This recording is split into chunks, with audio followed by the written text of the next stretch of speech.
suis en train justement d'écrire un essai sur la littérature qui s'appelle Contreforme, et qui est un peu le résultat des heures de travail que j'ai mené avec les personnes que j'accompagne dans l'écriture. Et à force de devoir me répéter, j'ai essayé de synthétiser tout ce que j'avais à dire en une phrase. Et en fait, le principe de base pour bien écrire, c'est de faire confiance à l'imagination du lecteur et en quelque sorte d'écrire avec son imagination. Ça ne sert à rien de lui dire ce que vous voulez lui montrer, il le comprendra lui-même en interprétant les indices que vous laissez à sa disposition dans votre roman. Et c'est pour ça qu'il faut écrire en creux. Il faut tout ce que vous voulez montrer au lecteur sur la condition humaine, sur vos personnages, sur le monde tel qu'il est aujourd'hui, c'est très bien. Et c'est surtout pas ça qu'il faut écrire.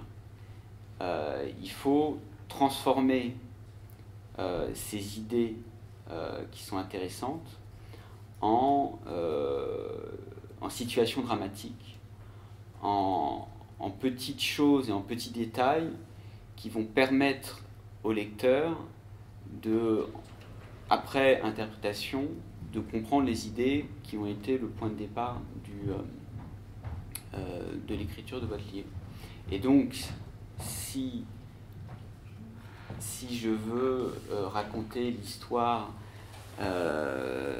d'une jeune femme qui enchaîne les mésaventures sentimentales, je ne vais pas commencer mon roman en disant c'est l'histoire d'une jeune femme qui enchaîne les mésaventures sentimentales.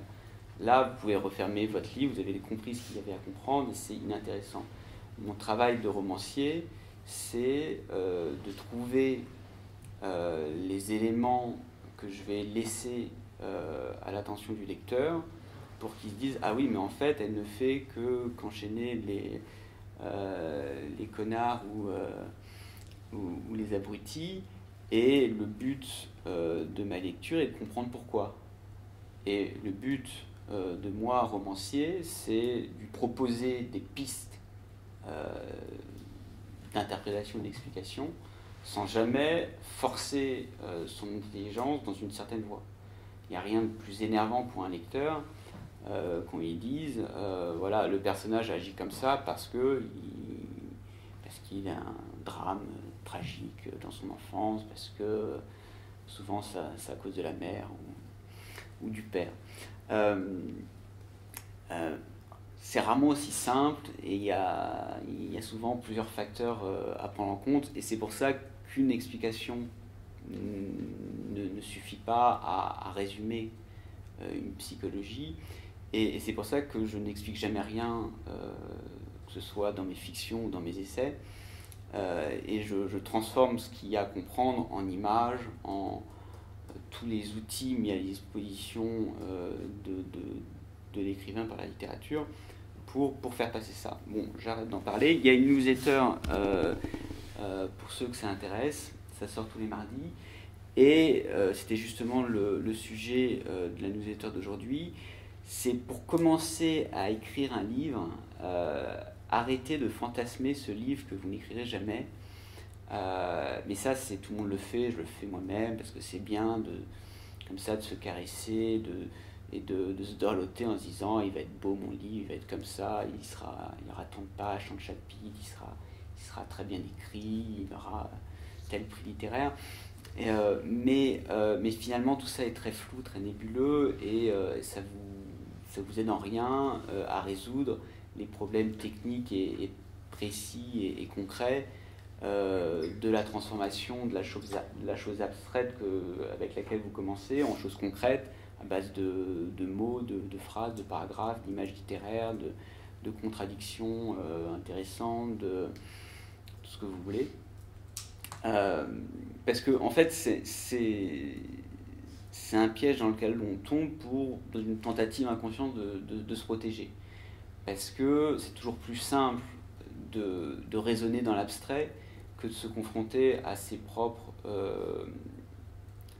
sa propre matière, parce que souvent, si on écrit, c'est que ça nous touche, et donc il faut un peu initier un travail d'introspection, et c'est souvent là que les gens reculent, parce que c'est rarement agréable, parce que ça réveille des peurs, des failles, des faiblesses, et on, je ne sais pas pourquoi, on a souvent tendance, on a souvent l'impression de croire que les écrivains, ou les bons écrivains en tout cas, sont bons par leur qualité. Alors qu'en fait, ils sont souvent intéressants par leurs faiblesses, par leurs défauts. Et c'est ça, en fait, qui les rend intéressants à lire. C'est les qualités, tout le monde les a. Enfin, tout le monde doit les acquérir. Pour être un bon écrivain, il faut apprendre à éviter les clichés, il faut apprendre à faire confiance au lecteur, etc., etc.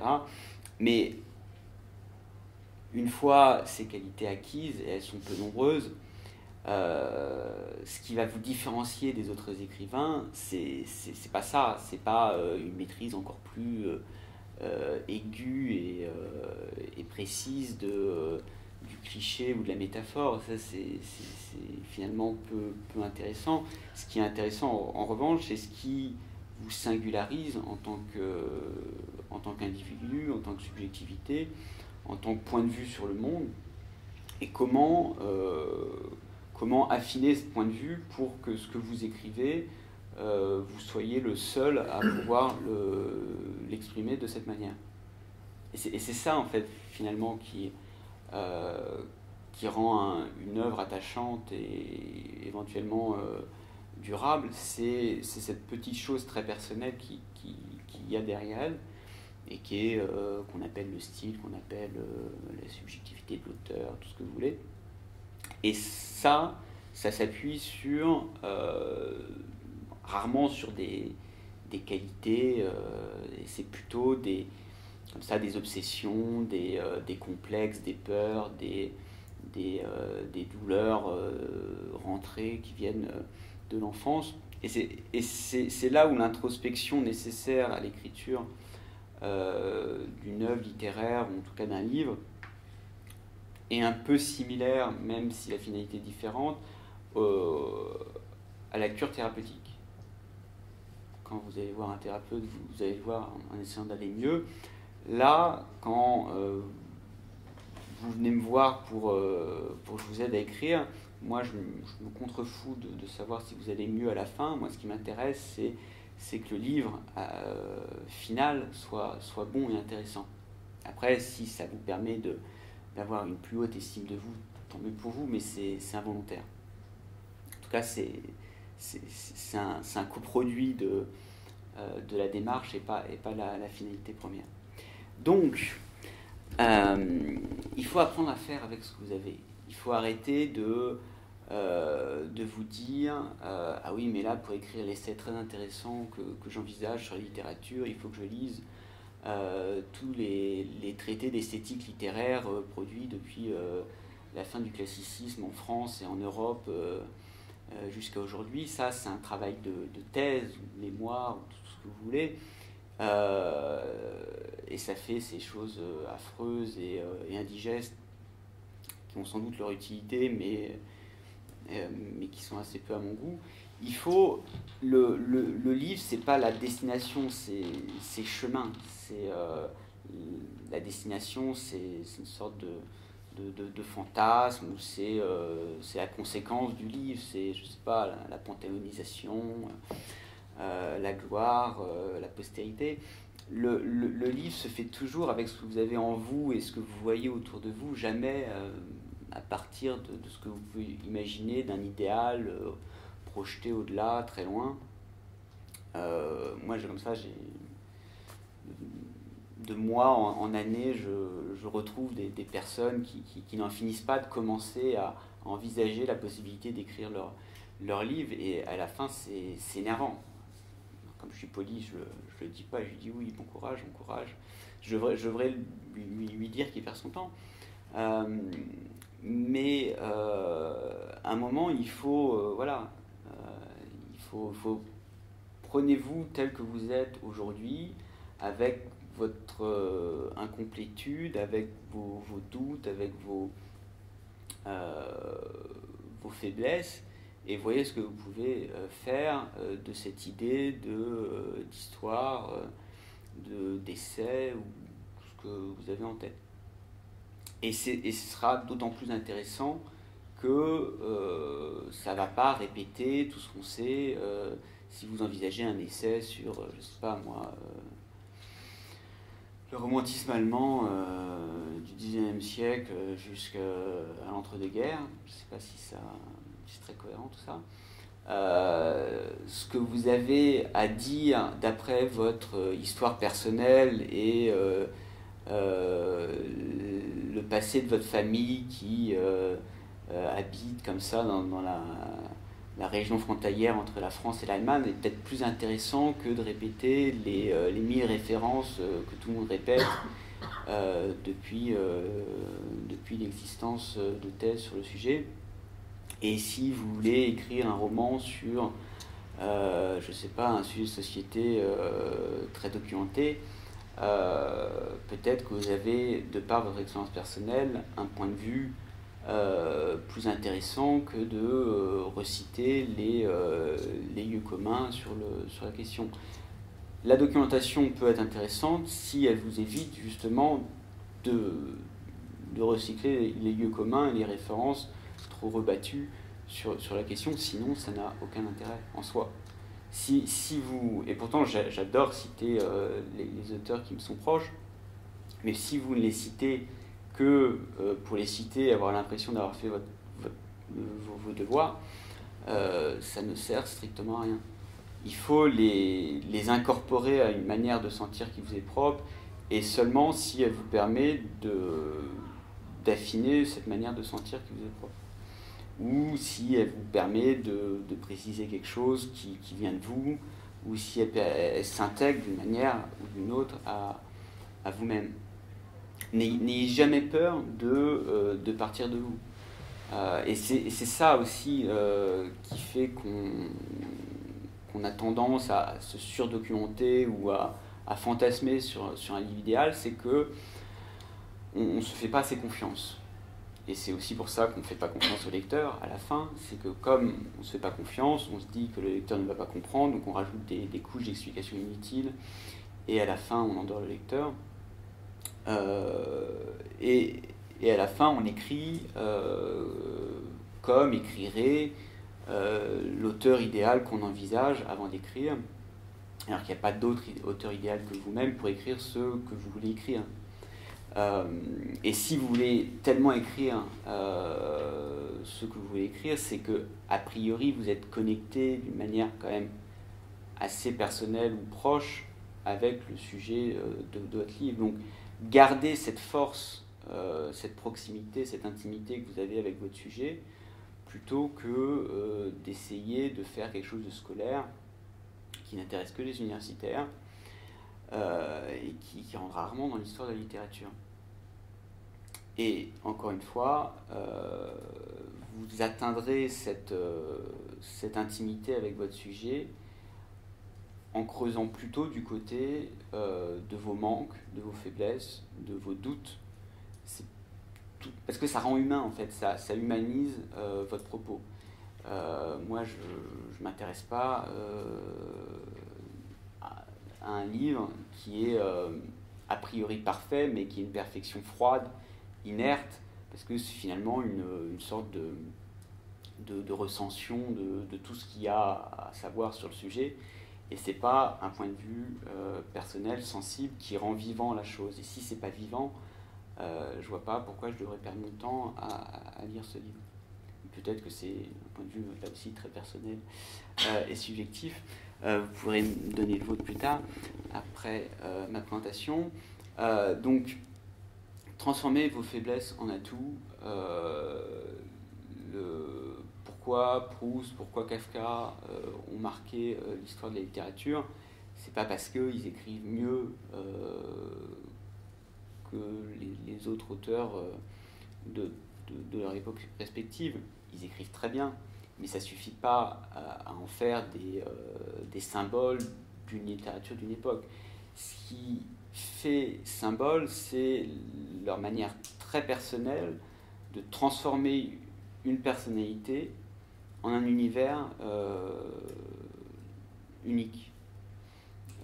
Et dans le cas de Kafka, ça l'a d'autant plus été que cette chose très unique dont Kafka a accouché anticipe, malgré elle, sur ce qu'on sait, sur les horreurs des camps, sur la déshumanisation de l'être humain par la bureaucratisation excessive de nos sociétés, etc. etc. Et lui, en fait, avait juste, par sa sensibilité maladive, un aperçu avant-coureur de tout ça, parce que justement, il ne supportait pas ça par ses failles, par ses faiblesses. Et je vous encourage à essayer de voir en vous ce qui résiste en fait à la société d'aujourd'hui, ce qui pose problème, ce qui pose complexe. Et c'est souvent ça qui rend intéressant, parce que dès qu'il y a conflit, ça dynamise en fait n'importe quel livre, même un essai. Et il faut essayer de chercher conflit, et c'est souvent en soi les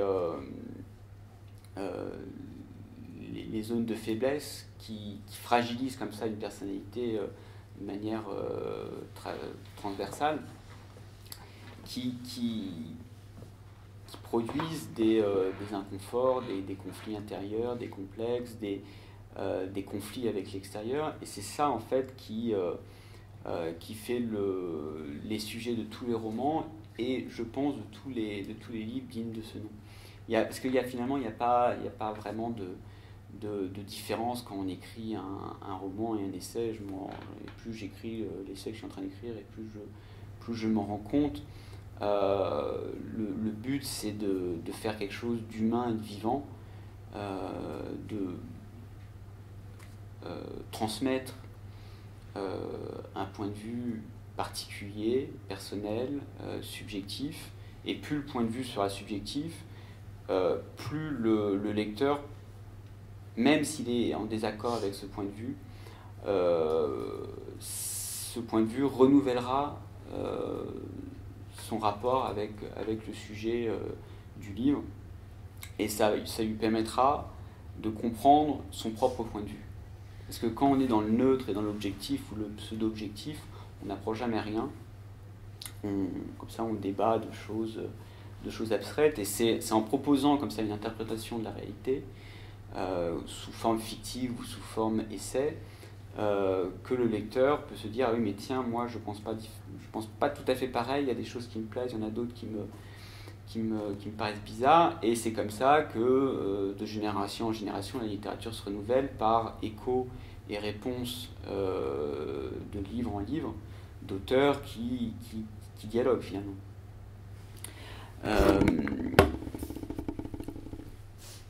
Il faut aussi apprendre à retirer de votre livre tout ce qui n'est pas.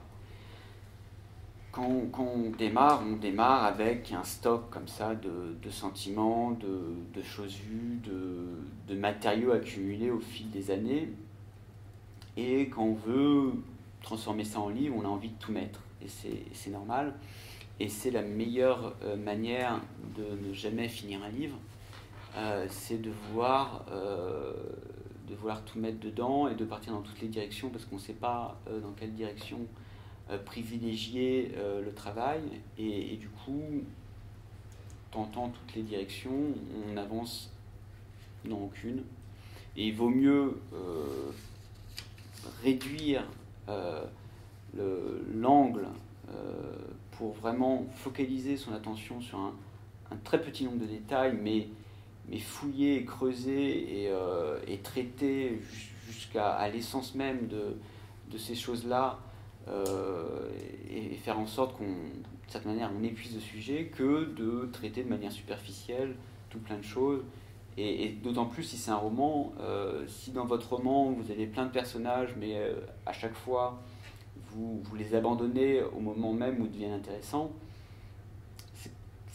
C'est pas ça un roman. D'autant plus si les relations et les rapports entre les personnages ne sont pas si nécessaires que cela. Il y a peut-être un personnage qui apparaît une fois au deuxième chapitre et dont on ne reparlera jamais, et dont la présence au deuxième chapitre n'est pas si évidente que ça. Alors pourquoi garder ce personnage inutile, et pourquoi ne pas fusionner le seul intérêt qu'il a, qui était de présenter tel personnage plus important dans l'histoire, pourquoi ne pas fusionner son rôle avec tel autre rôle pour en faire un personnage plus consistant. C'est toutes ces décisions qu'il faut prendre quand on est écrivain, et ça consiste à choisir, et c'est la tâche la plus difficile, parce qu'on aime ces petites phrases, on aime ces petits personnages, et on ne peut pas les tuer, et il faut être sans scrupule à ce niveau-là. Il faut tuer tout le monde, ou presque, et ne garder que les 3 personnages indispensables à votre nouvelle, ou les quelques idées essentielles à l'argumentation de votre propos si c'est un essai, et tout le reste est superflu. Et souvent un livre, finalement, c'est quelques motifs, quelques thématiques qui sont reliées de manière très fine et très profonde les unes aux autres, et qui reviennent comme ça de proche en proche tout au long du livre. Et finalement, c'est que ça.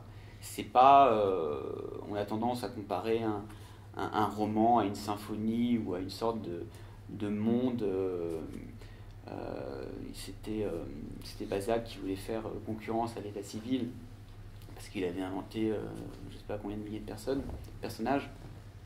Mais même en inventant autant de personnages, c'est ridicule par rapport à la population d'un pays, d'une société.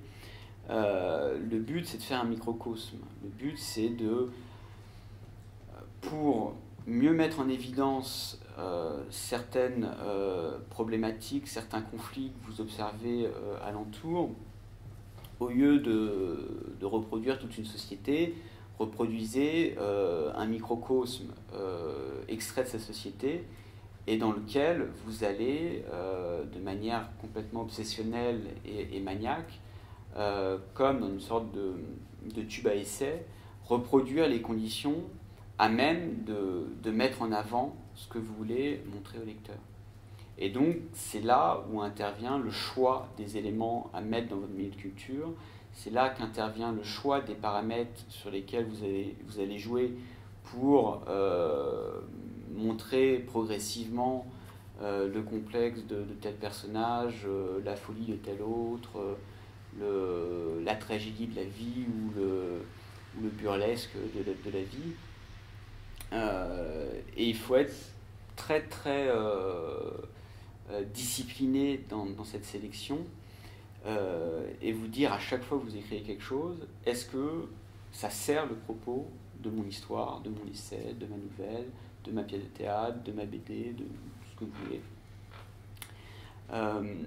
Et d'autant plus au niveau microscopique, quand vous travaillez le style même de vos phrases. Est-ce que cet adverbe est nécessaire? Est-ce que je ne peux pas trouver un substantif plus précis au lieu d'accoler à ce mot un peu vague un adjectif encore plus vague? Chaque mot compte, et plus c'est concis, plus c'est clair, et moins vous fourvoyez le lecteur dans du flou artistique qui n'est pas là, et dans une mise en scène de vos personnages où finalement on voit à peine ce que c'est, et parce que vous avez l'impression comme ça, par ce flou artistique, de montrer tout ce qu'il y a à voir. Et en fait, là aussi, il faut, au lieu de mettre en scène vos 3 personnages à la terrasse d'un café, mettez juste le personnage qui parle, la tasse de café qui va tomber bientôt parce que c'est important pour mettre en avant la maladresse ou la gêne du personnage, et la serveuse qui vient ramasser les décombres et qui est secrètement amoureuse de ce personnage, ou quelque chose comme ça. Ça sert à rien de montrer le bus qui klaxonne à l'extérieur, ça sert à rien de parler de la neige à l'extérieur, sauf si c'est intéressant pour le propos de la scène, etc. etc. Donc, à un moment, à force de retirer de la matière, vous allez arriver à ce que j'appelle la prémisse de votre livre, et qui est un peu le noyau dur, l'idée centrale, la phrase qui pourrait résumer vos 500 pages de prose romanesque ou d'essai. Et bien sûr, un écrivain a du mal à se dire que tout son labeur peut se résumer en une phrase, mais c'est très important, parce que c'est ça qui va vous donner la direction de votre travail et de l'écriture. Si vous n'avez pas... Alors, vous pouvez commencer sans prémisse, et au départ, on écrit et on rature, on supprime pour trouver le plus rapidement possible la prémisse de votre texte. Mais à un moment, il faut la trouver. Et tant que vous ne l'avez pas trouvé, ça ne sert à rien d'imaginer un plan en 30 parties ou je ne sais pas combien de chapitres. Il faut vous dire qu'est-ce que je veux. Si le lecteur ne doit garder en tête qu'une phrase ou qu'une idée, quelle serait-elle? Et tant que vous n'avez pas trouvé ça, vous ne savez pas en fait ce que vous voulez écrire, ce que vous voulez raconter. Est-ce que je veux raconter l'histoire d'amour impossible parce que, et c'est là où c'est bien intéressant, parce que le jeune héros est resté sur le fantasme d'un amour de jeunesse qu'il a du mal à reproduire, et c'est l'histoire de Gatsby le Magnifique. Est-ce que c'est l'histoire d'un velléitaire qui a du mal à sortir de son monde idéal très spirituel, à l'éthique élevée, pour vivre dans le monde de brut dans lequel il est et venger son père, et c'est la prémisse d'Hamlet. Voilà. C'est en gros une interprétation possible. Pour toute histoire, il y a sans doute plusieurs manières de montrer la prémisse de ces histoires, mais il en faut une. Et il faut vous dire, voilà, c'est ça que je veux montrer. Maintenant, pour la montrer au lecteur, il faut bien sûr que je la taise, cette idée. Quels sont les éléments dramatiques à ma disposition pour la lui faire comprendre? Et donc, arrive la sélection de scènes, d'événements, de détails qui vont caractériser le personnage, qui vont amener progressivement le personnage vers un état de crise qui va être un peu le moment où affleure peut-être le plus la prémisse du livre. Et tant que vous n'avez pas cette prémisse, c'est très dur en fait de procéder à la sélection des éléments qui vont figurer à la fin dans votre ouvrage. Et moi, c'était vraiment le problème numéro 1 quand j'ai écrit mon premier roman, c'est qu'au départ, j'étais un peu naïf et plein de bonne volonté, et c'est important, mais ça ne suffit pas. Et voilà, j'avais une vague idée d'atmosphère, j'avais aucune idée de personnage, aucune problématique, aucun conflit, et à la fin, ça devenait dur pour avancer, donc j'ai dû supprimer plein de chapitres, j'ai dû faire des bifurcations à angle droit, et c'est pas évident, mais quand on a la volonté comme ça de publier quelque chose, il n'y a aucun sacrifice de trop grand pour mener à bien la tâche, et il faut supprimer des chapitres, supprimer des personnages, supprimer des phrases qu'on trouvait belles mais qui finalement sont inutiles, parce que comme ça elles étaient un peu trop latérales, se raccrochaient pas au cœur du livre, et c'était là juste pour frimer et pas pour montrer quelque chose d'essentiel au lecteur. Donc tant que c'est pas essentiel, supprimer. C'est une règle comme ça assez utile.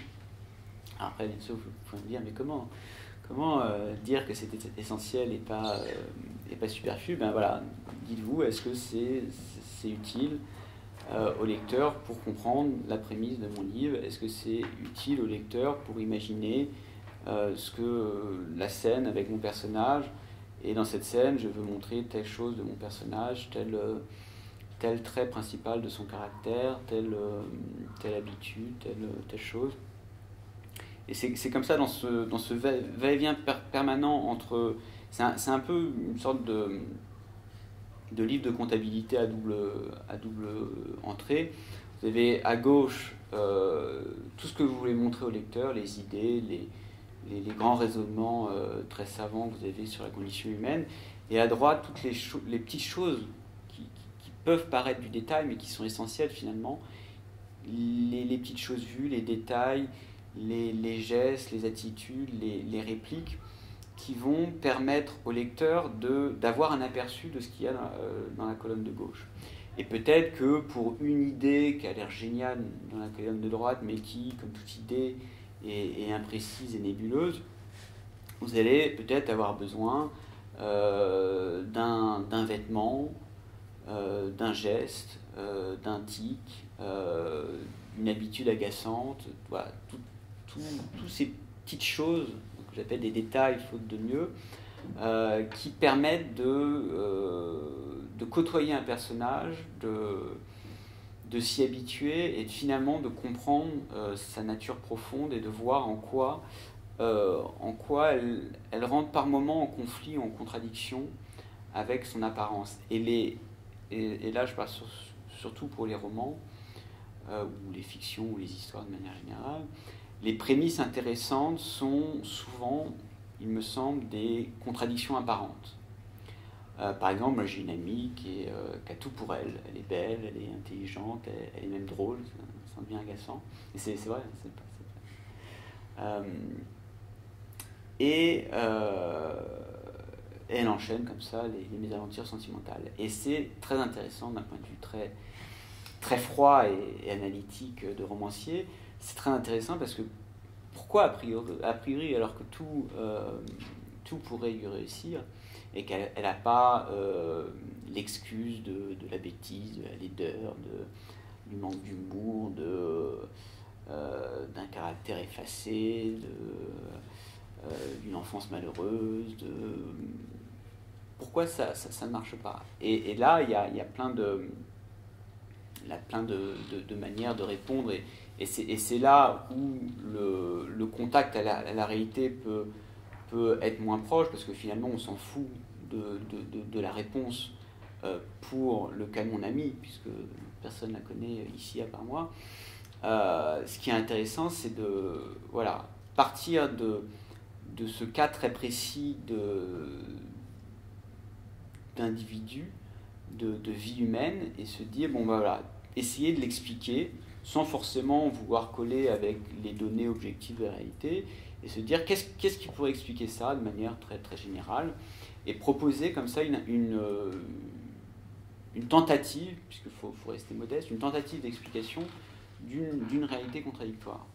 Et à partir du moment où vous avez un début d'explication, vous pouvez revenir à la réalité et sélectionner dans cette réalité les indices permettant à la lecture d'avoir un aperçu de cette explication, ou de formuler une autre explication, parce que dans les livres intéressants, c'est rarement, il y a rarement une explication, il n'y a pas une cause, ce serait trop simple pour tout expliquer. Et les bons livres sont comme ça, les livres qui peuvent se relire, qui peuvent s'interpréter de manière différente. C'est pour ça qu'Hamlet est si génial, c'est que à chaque époque, il y a une nouvelle interprétation freudienne, postmoderne, marxiste, ou je sais pas quoi. Et c'est ça qui rend les destinées de vos personnages intéressantes. C'est que c'est une sorte de moire de personnalité à plein de facettes différentes, et selon l'angle d'approche, selon la lumière, il y a des choses qu'on voit et des choses qu'on voit plus, et tout d'un coup on peut mettre l'accent sur un axe d'interprétation. Et c'est ça en fait ce que j'appelle contradiction apparente, prémisse, conflit ou idée génératrice de conflit. C'est tout ce qui permet de complexifier notre approche au réel, tout ce qui permet d'enrichir notre approche de la vie, et tout ce qui permet à la fin, quand on a refermé le livre, d'avoir le sentiment d'être un peu moins bête qu'avant, ou d'avoir ça, une appréciation de la vie un peu moins superficielle qu'avant de lire ce livre. Et à partir de la prémisse, au lieu de vous lancer dans une tétralogie ou autre saga interminable, demandez-vous quelle est l'histoire la plus courte que vous pourriez raconter sur ce sujet, à partir de cette prémisse. Et peut-être que l'histoire la plus courte au départ, c'est une nouvelle ou un court chapitre ou une page, tout simplement, mettant en scène la problématique que vous voulez mettre en scène, partir d'une ébauche de personnage qui peut, vu la courte durée de l'exercice, voilà, qui peut être comme ça une ombre chinoise, parfois quelques éléments pour l'habiller suffisent à mettre en avant ce qu'il y a à mettre en avant, et ça suffit. Et à partir de là, vous faites le bilan de l'exercice, vous dites est-ce que j'étais content de moi, est-ce que j'ai l'impression d'avoir fait quelque chose de valable, est-ce que je fais confiance au lecteur, etc. Est-ce que ça m'a plu, est-ce que j'ai envie d'aller plus loin, est-ce que j'ai l'impression d'avoir épuisé mon sujet, et si c'est vrai, peut-être que le sujet n'était pas si intéressant que ça. Si j'ai l'impression qu'il y a encore plein de choses à dire, peut-être que de cette page, de cette double page ou de cette nouvelle, je peux la développer en un court roman et essayer d'aller de manière incrémentale au lieu de vous fixer des défis impossibles à relever, dire dans 2 ans j'aurais écrit 500 pages et 18 mois après vous êtes toujours aux 50 premières avec un peu de chance. Voilà, essayez de voir grand, mais de commencer petit, parce que mieux vaut faire quelque chose de bon, mais court, que de faire quelque chose de long, mais illisible. Mais c'est une tendance comme ça que je remarque chez les personnes de bonne volonté qui font preuve parfois de trop de bonne volonté, c'est qu'on peut faire comme ça un roman du premier coup, et au départ on a rarement les épaules pour le faire, et je sais bien que l'édition française n'est pas favorable aux formes courtes parce qu'elle ne sait pas les vendre ou je ne sais pas quoi, mais c'est bon pour vous, éventuellement c'est bon pour commencer à trouver un début de lectorat en publiant sur un blog, en publiant une newsletter comme je fais, tout simplement en faisant lire à quelques proches qui savent lire. Et ça, c'est un autre, ce sera le sujet du mois prochain, comment choisir ses amis pour avoir des avis pertinents sur ce qu'on écrit. Et c'est compliqué. Voilà, n'hésitez pas à ménager votre monture, pour utiliser un cliché, et à réduire le scope de votre travail. Et voilà, pensez microcosme et essayez de vous dire vraiment comme un défi intellectuel, comment transmettre ce que j'ai à transmettre avec le moins d'éléments possible. Voilà, c'est vraiment, sans forcément que ce soit un impératif de longueur, parce que parfois il faut plus d'une page pour raconter ce que vous avez raconté. Mais voilà, dites-vous, est-ce que j'ai besoin d'un, 2, 3 personnages? Est-ce que j'ai besoin quel est le cadre? Est-ce que j'ai besoin de mettre en scène toute une ville ou juste une chambre d'étudiants mal chauffée avec le voisin qui joue de la trompette à minuit passé? Est-ce que j'ai besoin voilà, quelle est la durée de la tranche de vie que je vais raconter? Est-ce que ça va être 1 heure de la vie de mon personnage? Est-ce que ça va être comme ça 20 ans de sa vie racontés en 1 page et demie? Essayez de fixer comme ça ces limites, ce cadre, pour, au sein de ce cadre, vous donnez une liberté, en fait. Là aussi, c'est contradictoire, mais c'est intéressant. C'est plus vous circulez comme ça dans un flou artistique, sans frontières, sans limites, sans paramètres prédéfinis, et plus vous allez faire n'importe quoi avec n'importe quel personnage, et vous allez avoir comme ça une sorte de milieu aqueux où il y aura plein de... C'est ma formation scientifique qui s'exprime par le choix de mes images, où il y aura plein de solutés en suspension, sans que ça prenne, sans que ça précipite dans une solution cristalline. Non, pas de solution cristalline, c'est très loin pour moi. Sans que tout ça cristallise. Donc il faut mieux limiter le choix des éléments pour avoir quelque chose de dur et de concret à la fin. Voilà. Et ça va vous permettre de construire une confiance en vous. Parce que si au départ on est si maladroit quand on écrit, c'est pas parce que on a manqué d'oxygène à la naissance, c'est surtout parce qu'on manque de confiance en soi. Donc du coup ça nous force à faire plein de bêtises, inconscientes bien sûr, parce que personne ne fait consciemment des bêtises. Mais ça nous force à expliquer là où il n'y a pas besoin d'expliquer, ça nous force à vouloir mettre tout ce qui devrait rester en coulisses sur scène. Et la plupart du temps, le lecteur est intelligent, et même s'il n'est pas intelligent, il faut croire qu'il est intelligent. Ça améliorera la qualité de votre écriture. Donc partez du principe que tout le monde est intelligent sur Terre, et que tout le monde va vous lire. Et demandez-vous, voilà, comment un lecteur intelligent, de quoi a besoin un lecteur intelligent et sensible et cultivé pour comprendre ce que j'ai à lui transmettre. Et pourquoi je vous demande de commencer petit, c'est que si vous réussissez petit, vous allez commencer à prendre confiance en vous et à vous dire, bon bah voilà, ça sert à rien de... Enfin, je peux réitérer l'exploit de soulever une pierre, une fois, deux fois, trois fois, peut-être qu'après je vais pouvoir soulever une plus grosse pierre, ensuite un rocher, et ensuite une montagne. Toute image très originale, mais c'est pas à l'écrit, c'est pas grave. Et c'est vraiment très important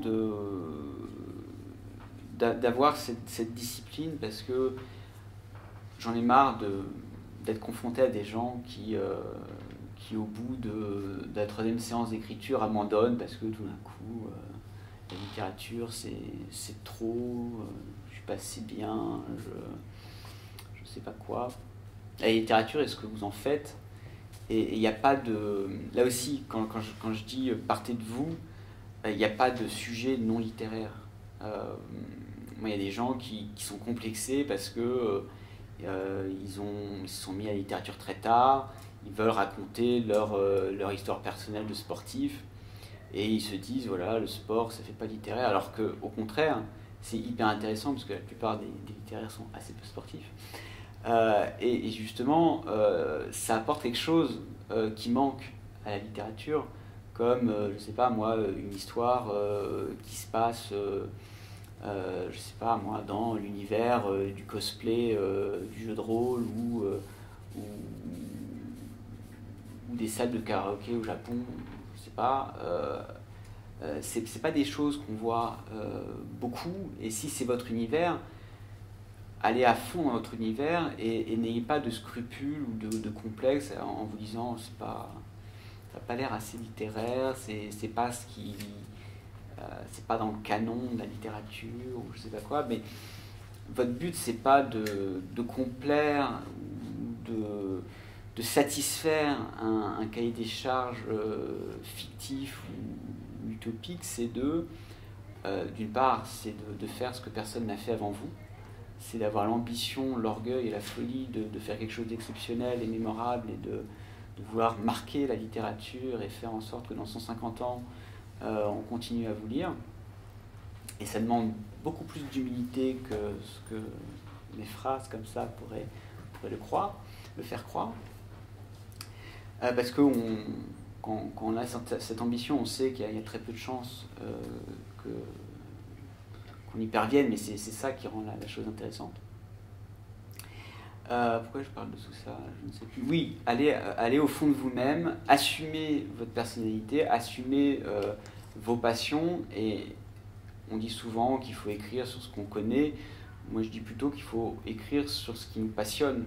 C'est corollaire direct, c'est d'écrire sur ce qu'on connaît, puisque on connaît à fond ce qui nous passionne, mais c'est pas parce que vous connaissez pas quelque chose que vous pouvez pas vous passionner pour cette chose. Moi, avant 20 ans et quelques, j'avais jamais mis les pieds dans un opéra où j'avais jamais vu un ballet de ma vie, et maintenant je me passionne pour le ballet. Est-ce que pour autant, voilà, j'aurais dû m'interdire d'écrire là-dessus ou de m'intéresser à ça? Sinon on reste comme ça, statique et figé sur voilà, ce avec quoi on est arrivé dans la vie par notre passé, par notre milieu, et je pense qu'on peut faire plus et voir ailleurs. Donc si votre trip c'est je sais pas moi, les parties d'escape game, raconter une histoire sur ce format-là, sur ces contraintes narratives-là, et commencer votre roman comme si c'était un thriller très éprouvant, et à la fin du premier chapitre, on se rend compte que tout ça n'est que fiction dans fiction, et ce qui est intéressant, c'est plutôt la vie en dehors de la fiction dans la fiction, et tout ça est très postmoderne et peut-être ne vous intéresse pas. Mais c'est une possibilité. Voilà. Et tomber amoureux de votre livre. Un moment, si vous n'êtes pas mais amoureux au sens passionnel, fou, obsessionnel, texto tous les quarts d'heure, le grand amour. Pas avoir peur de ces sentiments. Si à un moment votre livre n'occupe pas toutes vos pensées toute la journée, peut-être qu'il n'est pas digne de vous, peut-être, ou l'inverse, je ne sais pas. Peut-être que c'est pas le bon, peut-être que vous êtes trompé de sujet, peut-être que c'est pas le bon sujet, peut-être que le sujet était le bon sujet pour une nouvelle, mais pas le bon sujet pour un long roman. Il faut vraiment ne penser qu'à ça. Enfin, peut-être pas au début. Au début, quand vous cherchez, quand vous n'êtes pas encore très sûr de votre prémisse, que tout ça est très flottant, vous avez le droit d'avoir plusieurs amants ou maîtresses, et c'est tout à fait permis en littérature. Mais à un moment, il faut être polygame pour mener à bien votre projet d'écriture. Et si vous n'êtes pas obsessionnel, passez à autre chose. Si à un moment vous n'arrivez pas à prendre du temps sur votre vie, notamment sur votre vie sociale, pour écrire, c'est que c'est pas le bon. Vous allez vous le dire, si vos amis méritent plus de temps que le chef-d'œuvre qui sera lu dans 200 ans, c'est que c'est pas un chef-d'œuvre. Voilà, c'est tout. Que bien sûr, personne ne sait si, et moi le premier, je ne sais pas si ce que je suis en train d'écrire est un chef-d'œuvre, et c'est pas à nous de décider, mais il faut l'écrire comme si c'était un chef-d'œuvre, ou pour faire un chef-d'œuvre, et à la postérité de décider.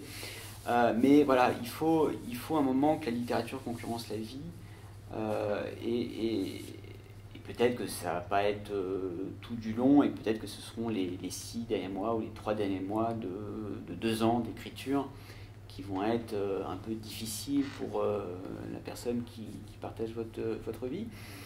Mais c'est pas grave, parce que tous les écrivains sont des égoïstes, tout le monde le sait. Et vous êtes là pour l'assumer. Quand je vous dis d'assumer vos défauts, il faut aussi assumer votre égoïsme. Et comme je ne suis pas à une contradiction près, et c'est plus ou moins rattaché au sujet de ce soir, après même pas écouter les conseils, sauf les miens, parce que j'en ai marre d'assister à des naufrages d'écrivains qui ne s'assument pas et qui demandent conseil à n'importe qui. Comme tout le monde a un avis sur tout sans être compétent ou pertinent, en particulier sur la littérature, et ben on assiste à des choses, des massacres, des saccages, ah oui, alors là tu m'as dit qu'il fallait mettre de l'italique ici, là qu'il fallait supprimer ça, et donc finalement ce livre appartient à tout le monde et n'appartient à personne, et ne plaît à personne.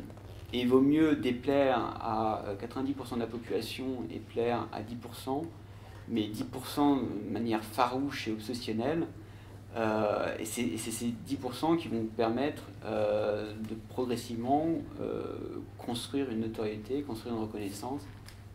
Et ce n'est pas les gens qui ne savent pas vous lire et qui n'ont pas un avis, on va dire, informé sur ce que vous écrivez, parce que pas la sensibilité assez mûre, parce que pas la bonne sensibilité. Stendhal détestait Chateaubriand, c'est pas pour autant que Chateaubriand est mauvais. Et si vous me faites lire quelque chose et que je trouve ça nul, d'une part je vous le dirai pas parce que j'essaie d'être poli, et d'une part d'autre part je vous dirai plutôt que c'est pas ce que je recherche, ce qui me plaît dans la littérature. Je peux vous dire les défauts objectifs de votre texte. Après, je serai plus en difficulté pour aller au-delà. Mais apprenez à... Parce que on est seul, et très seul quand on écrit, et on a tendance à vouloir comme ça demander avis, se faire lire, parce qu'à un moment on a besoin d'un retour, d'une impression de ne pas exister, que le livre n'existe pas seul comme ça sur un disque dur et qu'il intéresse quelqu'un. Et la plupart des gens, en fait, ils resteront polis parce qu'ils ont été bien élevés et vous diront bien, ah oui, mais là, et se focaliseront sur un petit point de détail complètement hors de propos, parce que soit c'est un truc qui est propre à lui, il n'aime pas les points-virgules, ou il n'aime pas les points de suspension, il n'aime pas les fins de chapitre en suspens, ou les fins d'histoire ouvertes, ou ceci ou cela. Et si ça ne correspond pas à vos intentions de départ, ça n'a aucun intérêt. Ou vous dira c'est bien, mais c'est pas plus utile que ça. Donc n'écoutez personne, mais du coup ça vous condamne. N'écoutez personne d'autre que des écrivains doués. Et là aussi vous allez me dire, mais comment reconnaître un écrivain doué?